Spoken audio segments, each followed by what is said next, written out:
Kaixo, arratsalde honetan getorri gaurko hitzaldira. Gaurkoan emailaren inguruan hitz egingo dugu, bale? Postontziaren inguruan hitz egingo dugu.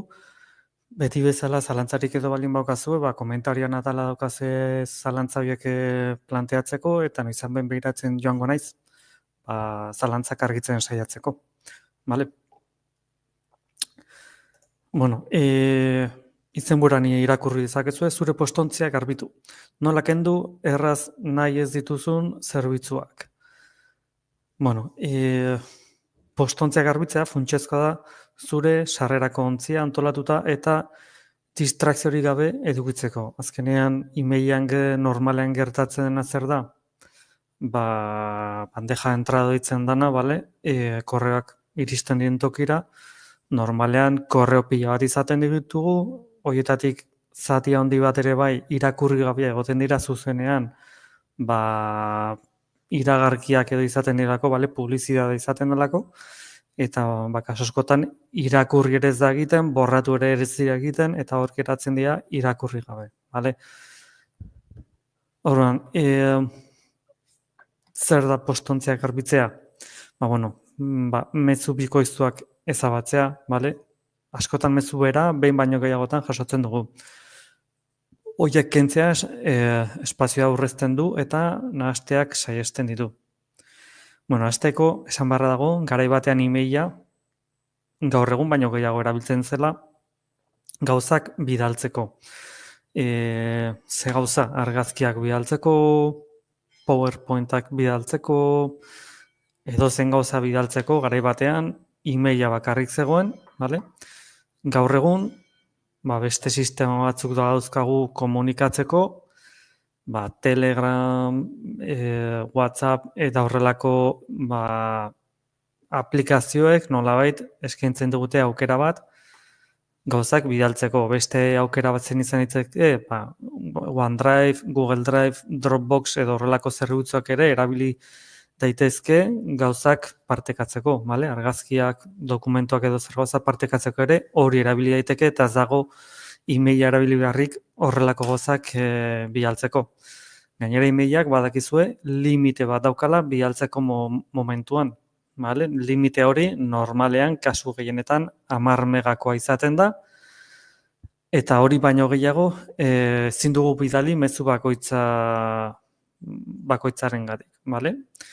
Hau da, 40 mega bidali behar ditugu, banatu beharko genuke informazio hori 10 megako zatitan eta 4 email bidali 40 mega horiek bidali ahal izateko, bale? Beraz, gaur egun gauzak partekatzeko beste sistema batzuk erabiltzen ditugu, garai batean emaila erabiltzen zen, gaur egun gauzak partekatzeko ez da emaila zentzu horretan erabiltzen, bale? Email bat bidaltzen dugunean, testuak oso gutxi okupatzen du, gehien okupatzen duena da beste guztia. Hau da, email horretan argazkiak sartzen baldin baditugu, dokumentuak sartzen baldin baditugu, gauza horiek, artxibos adjuntos edo ditzen da normalean aukera bat egoten da klip batekin, bale? Adjuntatzen ditugun elementu horiek, normalean horiek izaten dira gehien okupatzen duten mezuak. Beraz, batez ere, mezu horiek ondo kontrolatuta izan behar ditugu, batez ere espazio asko eskaintzeko, ze azkenean, emaileko kontuak ere, limite bat daukate zenbat informazio gorde dezakete bertan batetik bestera aldatu egin daiteke, kasu batzitan igual 5 giga izango dira, besteaten 15 giga, bale? Zerbitzua eskaintzen digun enpresan arabera, limite hori aldatu egiten da, bale? Baina, Googleen kasuan adibidez, emailaren espazio hori 15 gigakoa da, baina 15 giga horiek partekatzen dira Google Drive eta Google Photoseko zerbitzuekin. Eta 3 zerbitzu horiekin 15 giga dauzkagu guk nahi dugun bezala banatzeko. Beraz, Google Drive edo Google Photoseko zerbitzu horiekin 15 giga horiek betetzen baldin baitugu, emailak ez dut aukerik izango, emaili jasotzeko ez da bidaltzeko ere, bale? Beraz, horrelako gauzak ere kontuan izan behar dira.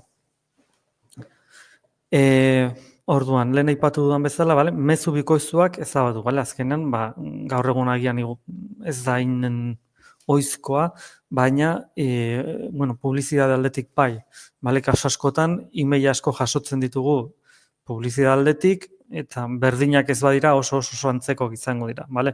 Beraz, iragarki horiek normalen ez zaizkigu interesatzen, eta gordetzea ere ez du merezi. Beraz, bikoiztu bat baldin baude, zuzenean ezabatzea gomendatzen da, bale? Ezabatu mezu zaharrak. Bueno, mezu elektroniko oso zaharrek beharrez duen lekua har dezakete. Zen mezu gorde eta zen ezabatu erabakitzeko irizpide bat ezartzen du, adibidez, azken 6 hilabetetako mezuak bakarrik gordetzea. Bueno, azkenaren bakoitzak erabaki behar du ze informazio gorde nahi duen eta ze informazio ezeztatu nahi duen. Vale? Azkenean, bueno, beharrez dena nolabait ezabatzea gomendatzen da, ze azkenen, lehen esan duan bezala, emailak ematen digun edo eskaintzen digun gordetzeko espazio hori limite bat badauka, vale? Eta ezin dugu dana bertan utzi, espaziorik ez dagoelako, vale? Beraz, aukeratu barra daukagu. Eta hau, etxean gauzak sartza bezala da. Etxeak limite bat dauka, espazio zehatz badauka, eta espazio hori betetzen denean ez dira gauza gehiago sartzen, bale? Eta gehiago sartu nahi ditugu, lehenengo, barruan dauden gauzak atera egin behar dira, kasu honetan gauza bera, bale?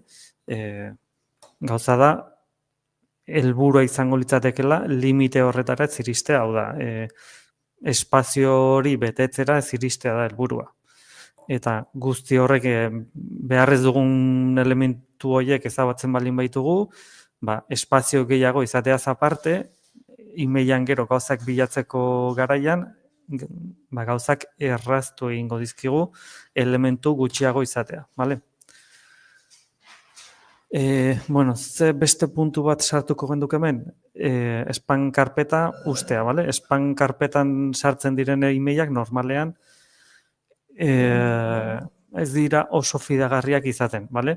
Beraz, sistemak automatikoki emailak nork bidaltzen dituen aztertu egiten ditu, eta horren arabera, berak nolabait lista bat badauka, bale? Fidagarriak ez diren email lista badauka, eta lista horretan baldin badago, zuzenean email hori spameko karpetara bidaltzen du. Eta ez, bandeja entrada edo sarrerako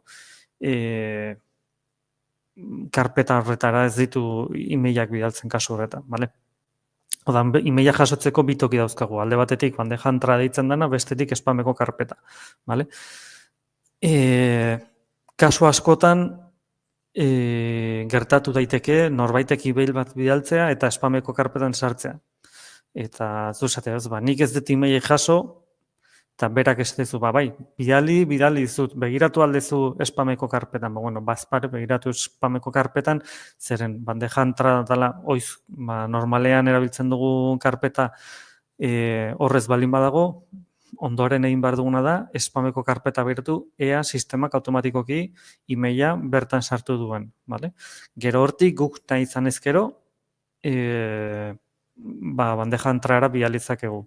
Bale, zergatik esaten dut, azkenean bandeja spameko karpeta eta hautsontzia, bale, modu berdina funtzionatzen dute. Karpeta horietan 30 egun edo 15 egun edo, bueno, sistemaren arabera egun kopuruak eta aldatu egiten dira. Bueno, esan ezagun 30 egun horiek pasatzen direnean, karpeta horietan 30 egun daramaten artxibo guztiak edo email guztiak, esan ezagun, zuzenean ezabatu egingo dira betirako, bale? Beraz, bueno, spam karpetan dagoenaz ez bagara asko kezkatzen ere ez da arazo handi bat, zen epe konkretu bat daramaten email horiek, zuzenean borratu egingo dira epe hori pasatuta, bale? Eta epe hori 30 egun dira, ez dira 2 urte. Beraz, epe nahiko laburra dela esan ezakegu, bale? Bueno, antolatu karpetatan, gai edo igor desberdinentzako, berarezko karpetak sortzen ditu eta bakoitzari dagozkion mezuak mugitzen ditu, bale? Azkenean hau ordenagailuko sistema batean, bale? Ba, karpetei ematen digun erabilpen hori, bale? Ba, kasu honetan korreoan ere karpetan sistema hori erabiltzea gomendatu egiten da, gauzak antolatuta izateko, bale? Sistemari ez du alde handirik nabarituko zentzu horretan, bale? Aldea guk nabarituko dugu erabiltzaile bezala, ba, gauzak email horiek hobeto antolatuta izateko, bale? Antolakuntza hau gero automatizatu egin daiteke? Bai, bale? Filtroak edo reglas de korreo ditzen dena jarri daitezke, bale? Eta horrek egiten duena da, hortik aurrera jasotzen dituen korreo horiek aztertu egiten ditu eta guk markatu dizkiogun arau horien arabera, ba, gauz batzuk egin ditzake, bale? Gauz bat izan daiteke emailak antolatu, nolabait, bale?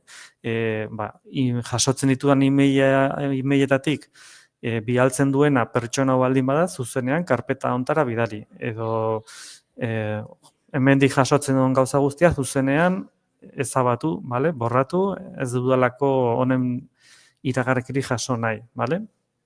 Ba, bueno, gauza horietarako asko erresten digute gure lana, nolabait, bale?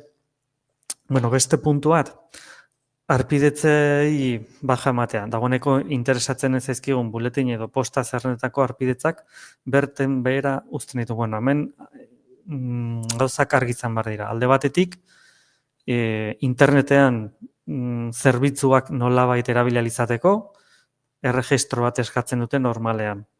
Horrek suposatzen du gure datuak ematen ditugula eta datu horien artean gure emaila egoten da.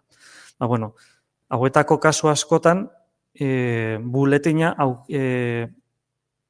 aukera bat izaten da. Hau da, normalean kasillatxo bat markatuta etortzen da, eta guk zuzenean nolabait onartzen dugu webgune horren emaila jasotzea, buletina jasotzea, informazioa ematen. Ze informazio?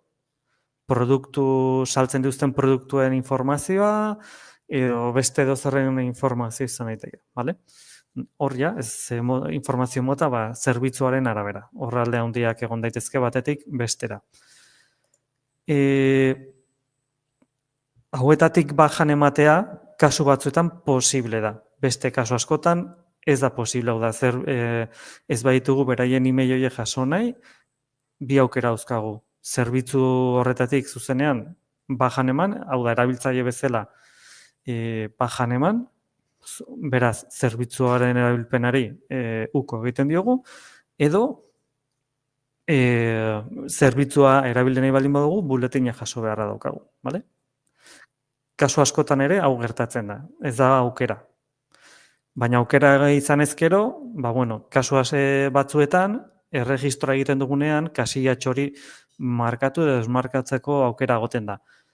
Eta ondoren egin baldin badugu ere, gure perfilan sartuta bete egoten da aukeraren bat arpidetza hori nolabait desaktibatzeko, bale? Baina argi geratu da hau ez dela sistema guztietan gertatzen. Bale? Nola eman baja nahi ez diren posta zerbitzuetan? Ba, bueno, aukera edo modu ezberdina daude hau egiteko, bale? Alde batetik egongo litzateke lehen aipatu dizudan aukera. Hau da, webgunean bertan sartzen gara, gure erabiltzaileekin erregistratzen gara, eta gure perfilaren aukeretan, hor tarten batean egoten da, nolabait buletina edo informazioa jasotzeko aukera hori, bale? Ba, nolabait hori kentzeko aukera izaten dugu atal batean, bale? Ze atal, zerbitzuaren arabera, detaile gehiago ezin ditut eman, ze azkenean zerbitzu bakoitza bere sistema propioa dauka eta denak desberdinak dira, bale? Beste aukera izango litzateke hemen irakurri dezakezuna eta da, jasotzen dugun email horretan, normalean emailaren azpikaldean, behaldean, hor egoten da esteka bat edo klikatzeko aukera, eta bertan jartzen du bajan eman, edo arpidetza beran utzi, unsubscribe gauza bertin ingelesez, bale? Orduan, hor klikatuta, beste webgune batera bidaliko gaituzte, webgune horretan pauso batzuk jarraitu beharko ditugu, nolabait guk erabiltzaile bezala gure identitatea verifikatu behar izango dugu, bale? Eta lehen esan duen bezala, hemen sistema bakoitza propioa da, danak ez daukate sistema berdina, ez dituzte elementu berdinak eskatzen, pausoak desberdinak izan daitezke naiz eta antzekoak izan, beraz, hemen egin beharra daukaguna da, ondo irakurri, ea ze datu eskatzen diguten, zeintzuk izango diran erantzunkizunak, ze lehen esan dizuen bezala, kasu batzuetan, arpidetza nolabait bajan emane baldin badugu oso ondo, baina agian ez da arpidetza bakarrik bajan ematen. Zure kontua baizik, hau da, kasu batzuetan ez da aukerarik izango nolabait zerbitzua erabiltzea, baina e-maila ez jasotzea. Aukera hori ez dugu izango kasu batzuetan. Vale? Lehen esan du bezala, kasu batzuetan zerbitzua erabiltzeko modu bakarra izango da hori jasotzea. Vale? Bueno, ze urratsak, lehen aipatu ditut, vale? Berri ondo begiratu jasotzen dugun email hori, eta normalean azpikalden egoten dena, vale? Bajan eman, arpidetza bertan bera utzi, unsubscribe dale inglesez izango litzatekela gauza berdina, vale? Horrelako zer bilatu beharko genuke, normalean esteka moduan egongo litzateke, vale? Eta gero, esteka horretan klikatuta, beste leiho batera pilaliko gintuzte, normalean beraien zerbitzuaren webgunera, Amazon baldin bada bidez, Amazoneko webgunera bideratuko gintuzke, eta bertan urrengo pausoak jarraitu egin beharko gintuzke. Vale? Gauza bekin ere beti ondo fijatu HTTPS edo kandadua edo izatea navegatzailearen navegazio barran. Vale? Beti ere datuak eta sartu behar direnean, segurtasun aldetik hori konprobatzea derrigorrezkoa ez, baina oso gomendagarri izango litzateke, bale? Datu propioak edo sartu behar direnean, bizenak, telefonoa, e-maila, edozein datu pribatu badenean, hori edukitzea gomendatu egiten da. Hurrengo urratsak, pausoa jarraitzea, bale? Sistemaren arabera. Hemen daukaguna irakurriko izuet, baieztatu zure arpidetza. Horri honetan, bajan eman nahi duzula berretxi beharko duzu, batzuetan zure helbide elektronikoa berriro sartzeko eskatuko dizute. Kasu batzuetan zure e-mail eskatuko dizute, bidaliko dizute beste e-mail bat, e-mail horren bitartez zu konfirmatu beharko duzu zu zarela erabiltzaile hori, eta hori egin da gero, orduan emango da bajan, arpidetza hortatik, bale? Baina hori, kasuaren abera hemen aukera asko egon daitezke, bale? Hurrengo pausoa, jarraibidei, zerbitzu bakoitzak bere prozesua du, beraz jarraitu orrialdean agertzen diren jarraibidei, bale? Lehen aipatu dizuet.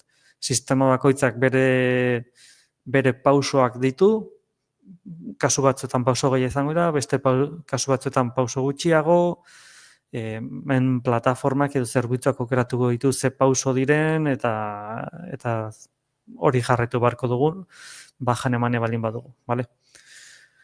Eta hasieran aipatu dizudan aukeratzen baldin badugu, hau da, gure webgunean bertan sartu, gure perfilen sartzen gara eta horra aukeren artean ere, edukiko du bajan emateko eta hortik ere pauso batzuk jarraitu beharko ditugu konfirmatzeko, hori dela aukera, guk nahi dugula bajan eman, eta ez beste pertsona bat, azkenean, bidez berdinetatik puntu berdinera iritsiko gara, bale? Hori ere argi eduki behar da. Ez dira gauzaz berdinak, bale? Zer gertatzen da, lotura aurkitzen ez badut, hau da, aukera hori topatzen ez badut, ze aukera dauzkagu, alde batetik, hemen daukagun bezala, bilatu postaren gorputzean, batzuetan, esteka postaren testuan ezkutatuta dago. Erabili zure posta bezeroaren bilaketa funtzioak ura aurkitzeko, bale? Kasu batzuetan, lehen esan dugun bezala, informazio hori pixkat ezkutatuta nolabait dago estetikoki, eta ondo fijatu behar gara, eta guztietan ondo begiratu, eta ez klikatu dozein puntutan, bale? E-mail bidez, WhatsApp bidez, edo zen sistema elektroniko erabiltzen ditugunean, gauza jasotzen ditugunean, ezapaldu, ezagutzen ez dugun elementutan, vale? Eta ondo fijatu, ze elementutan klikatu behar dugu, ze azkenen beti uneko arrisku hori ez da guztiz ezabatzen, vale? Beti dago arrisku puntu bat, eta gure aldetik arrisku hori ahalik eta gehien murriztu behar da, vale? Bueno, jarri harremanetan bidaltzen duen zerbitzuarekin, vale?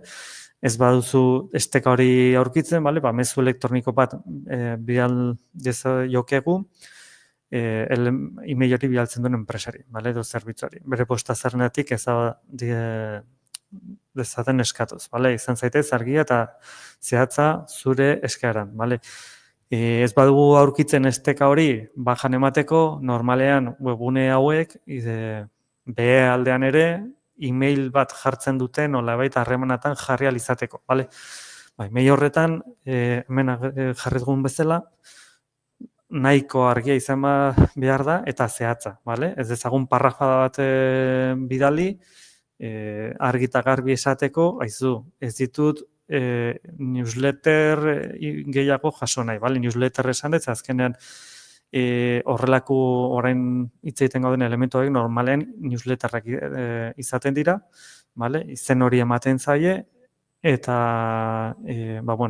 hortik, zerrenda hortatik bajan eman nahi dugula, punto. Ez dauzkazu detaile gehiago eman behar, bale? Sistema hontatik bajan eman nahi dut, punto. Bale? Hau da, zuk nahi duzuna eskatu barrezu, parrafada luzea bota gabe. Azkenean, behar dugun agertu behar dugu, eta punto. Bale? Zer gertatzen bada ez badugu topatzen? Beste aukera bat izan ditzake, erabili harpidetzak kudeatzeko tresnak. Badaude harpidetzak modu masiboan kudeatzen laguntzen dituzten aplikazioak, horiek zure mezu elektronikoak eskanatzen dituzte eta automatikoki baja emateko estekak aurkitzen dituzte. Clean email, eskanatu zure sarrerako ontzia eta bertan bera utz dizakezun harpidetzen zerrenda erakusten du. Eta unsubscriber, clean emailen antzekoa, harpidetzak masiboki kudeatzean eta ezagutzen laguntzen dizu. Nik azkenean hau pribatutasuna tartean sartzen da, bakoitzak aukeratuko du bere pribatutasunaren nivela, baina azkenean beste elementu bat sartzea zure emaila eta emaila eta emaila erabiltzen duen pertsonen artean beste elementu bat hor sartzea pribatutasuna pixkat galtzea da, baina hemen bakoitzak aukeratuko du horrelako tresnak erabiltzea edo ez, bale? Nik honen ordez gomendatzen dizuena da, korreoen erreglak edo filtroak edo deitu nahi dezun bezala, bale?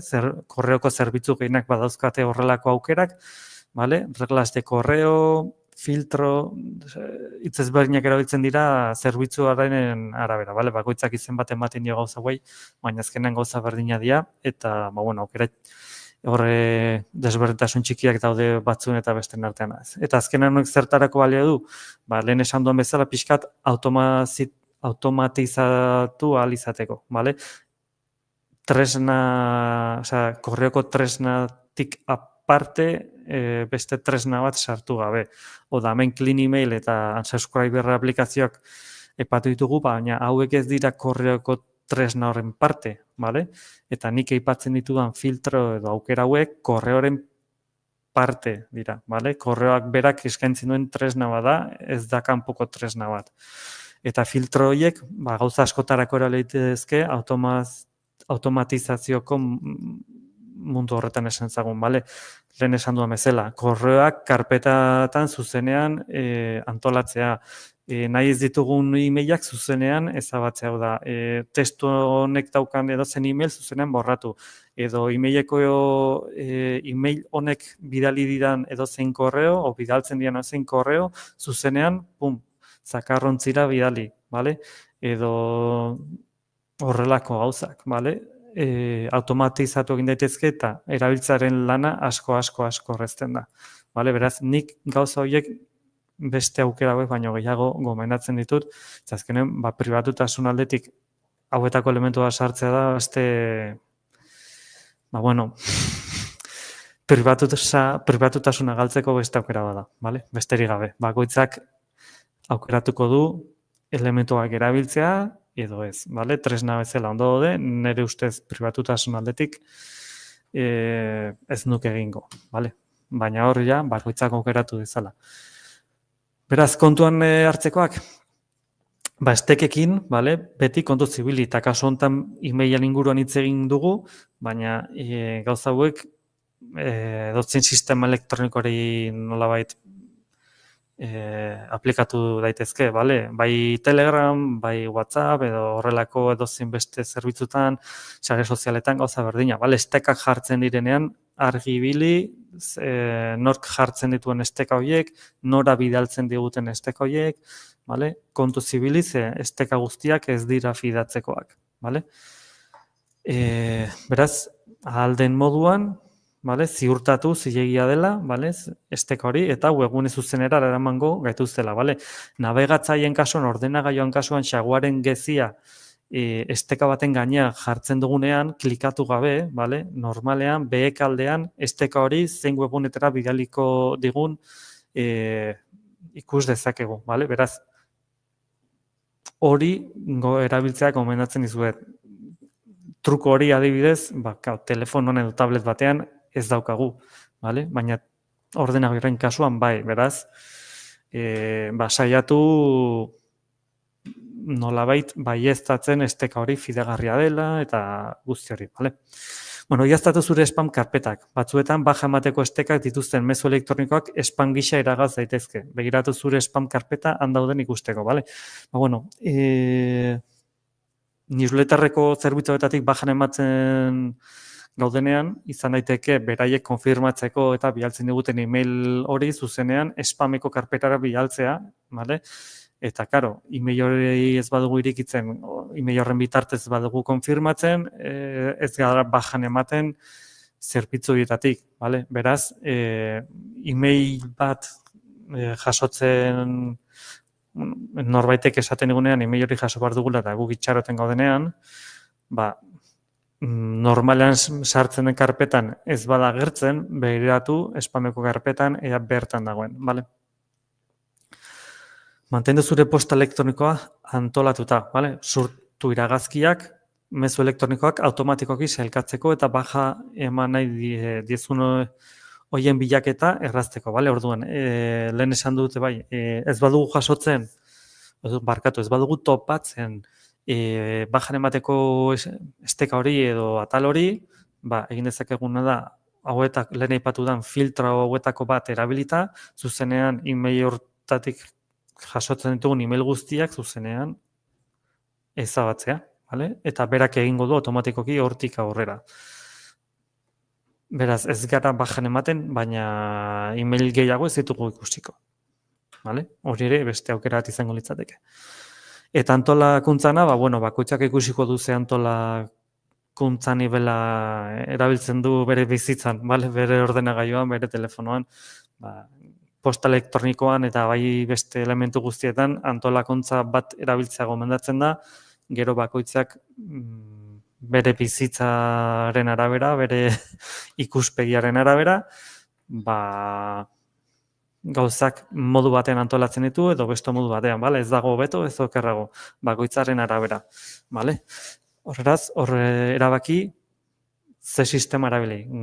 Gomendia beti izaten da karpetak erabiltzea batez ere elementu asko ditugunean. Bale, elementu gutxi baldin baira, ez da arazo handirik, baina elementu asko dauzkagunean gomendatzen da karpetak izatea, informazioa hobeto banatuta egoteko eta gure email horretan informazioa bilatu nahi dugunean, kasu horretan errazago izango da informazio hori topatzea danatoki baten izan da baino. Vale? Mila esker gaurkoan gurekin hemen egotagatik, ikusten duan ez zalantzarik ez diazue planteatu, beraz hemen utziko dugu gaurkoz, badakizue astero gai berri bat lantzen dugula, kasu honetan